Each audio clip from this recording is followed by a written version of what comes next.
Spoločnosť Bike Fun International vyrába bicykle a elektrobicykle všetkých druhov pod vlastnými značkami Rock Machine, Superior, Frappe a tiež pod značkami OEM zákazníkov.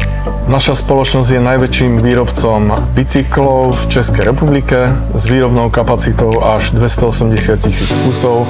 Dôvodom pre zavedenie automatizácie bolo zvýšenie počtu výrobných liniek a ďalším z dôvodom bolo adresné spresnenie dodaviek spojovacieho materiálu pre tieto výrobné linky.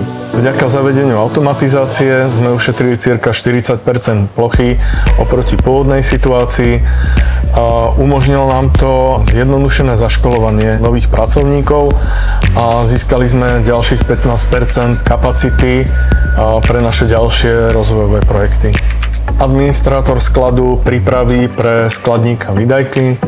Po spustení výdaja Kardex automaticky pristavuje police a na zobrazovacej lište je zobrazené miesto, číslo materiálu a počet kusov, ktoré má vydať. Tento materiál skladník presunie do transportného balenia, do vychystávacieho vozíka. Máme možnosť v tom vychystávacom vozíku vychystať až 10 výdajok súčasne. Keď je výdajka kompletne hotová, skladník presunie do odkladacieho regálu. Z tohto regálu potom putuje materiál spolu s ostatným materiálom zo skladu priamo na montážnu linku. V súčasnej dobe máme v pláne eliminovať papierové príkazy smerom do skladu a ďalej sme v prípravnej fázi pre ISO normy.